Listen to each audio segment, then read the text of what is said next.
우리는 살아가면서 리스크를 최대한 줄이려고 하잖아. 근데 사실 리스크가 없으면 리턴도 없어. 왜 그럴까? 첫 번째, 리스크 없는 세상은 존재하지 않는다. 우리가 무언가를 얻으려면 반드시 불확실성을 감수해야 해. 이건 마치 불에 데일까봐 요리를 안 한다면 평생 배고프게 살게 된다는 말과 비슷해. 세상에 완벽히 안전한 선택은 없어. 은행 예금이 가장 안전하다고들 하지만 사실 인플레이션이라는 리스크가 숨어 있잖아. 물가가 오르면 돈의 실질 가치는 떨어지고 결국 가치 손실이라는 형태로 리스크를 겪게 돼. 반대로 주식은 가격이 오르락내리락 하니까 위험해 보이지만 그 리스크를 감수한 사람만이 장기적으로 인플레이션을 이기고 부를 늘릴 수 있었지. 두 번째, 리스크는 피하는 게 아니라 관리하는 것. 많은 사람들은 리스크를 적이라고 생각하지만 진짜 성공한 사람들은 리스크를 도구로 써. 워런 버핏도 리스크를 완전히 제거하려 하지 않아. 대신 내가 이해하는 범위 안에서의 위험만 감수하지. 그게 바로 리스크 관리야. 예를 들어볼게. 내가 친구랑 카페를 차린다고 해보자.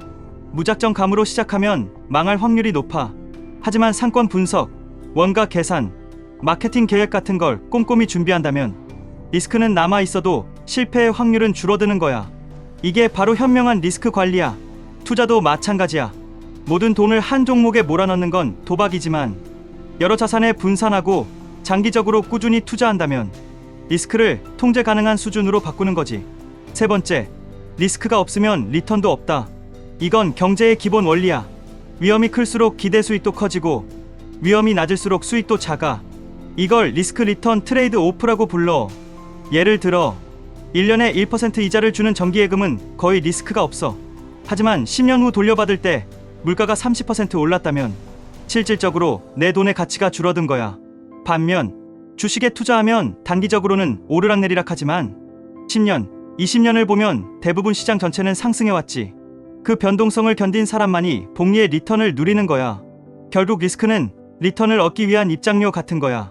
공짜로 얻는 수익은 세상에 없어. 네 번째, 인생에서도 리스크를 감수해야 성장한다. 이건 단순히 돈의 문제가 아니라 인생 전반에도 똑같이 적용돼. 너가 새로운 일에 도전하지 않으면 실패할 리스크는 없겠지. 하지만 동시에 성장할 리턴도 없어. 직장에서 새로운 프로젝트를 맡을 때 실패하면 욕먹을까봐 피하는 사람도 있어. 그 사람은 리스크를 피했지만 승진 기회도 함께 놓친 거야. 연애나 인간관계도 마찬가지야. 상처받기 싫다고 마음을 닫으면 편하긴 하지만 진짜 따뜻한 관계는 만들어지지 않아. 리스크를 감수하지 않으면 인생의 깊이도 얕아져. 다섯 번째, 진짜 용기는 두려움을 없애는 것이 아니다. 리스크를 감수한다는 건 겁이 없는 것이 아니라 겁이 나도 움직이는 걸 말해. 투자할 때도, 사업할 때도, 인생의 큰 결정을 내릴 때도 완벽하게 확신이 생기면 하겠다라고 말하는 사람들이 있어. 그런데 그 완벽한 확신은 평생 오지 않아. 모든 결정에는 불확실성이 따라붙어. 그래서 진짜 용기는 두려움 속에서도 움직이는 힘이야. 확실한 건 아무것도 없다. 내가 이해하는 범위 안에서 확률이 높은 쪽을 선택할 뿐. 그게 바로 리스크와 리턴의 균형을 잡는 방식이지. 여섯 번째, 실패가 아니라 학습의 기회로 보기. 리스크를 감수하면 당연히 실패할 때도 있어. 하지만 실패를 두려워하면 아무것도 얻지 못해. 실패는 리턴의 일부야. 모든 투자자가 손실을 경험하고 모든 창업가가 망해보고 모든 사람은 연애에 실패해봐야 배워. 그 과정을 거치면서 리스크를 읽는 눈이 생기고 그 눈이 결국 리턴을 키우는 힘이 돼.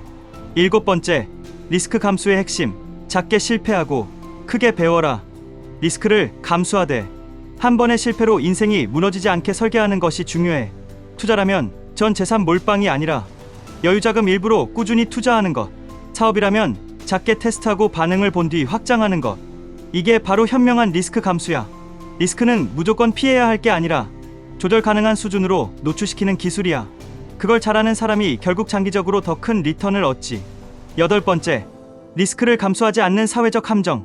많은 사람들이 안정을 최우선으로 두지. 좋은 직장, 확정급여 이런 걸 추구해. 물론 그 선택이 나쁘다는 건 아니야. 하지만 절대적인 안정이란 건 결국 리턴이 제한된 삶을 의미해. 10년, 20년 뒤를 보면 리스크를 조금씩 감수한 사람들은 자산이 불어나고 새로운 기회를 얻으며 인생의 폭이 넓어지는 반면 안정만 추구한 사람은 점점 시간에 갇히는 삶을 살게 돼. 시간은 돈보다 무서운 리스크야. 도전하지 않으면 시간은 나에게 마이너스 리턴을 준다. 아홉 번째, 리스크는 현명하게 선택할 수 있다.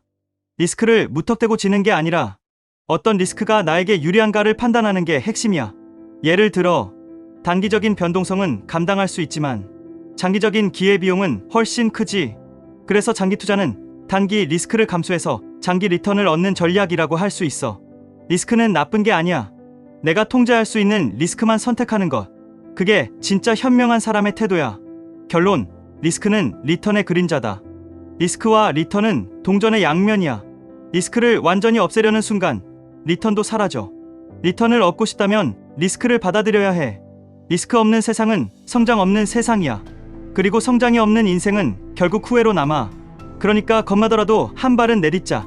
작은 리스크라도 감수하면서 조금씩 더 나은 방향으로 나아가는 게 인생의 복리야. 이 말을 이렇게 정리할 수 있겠지. 리스크는 나쁜 게 아니다.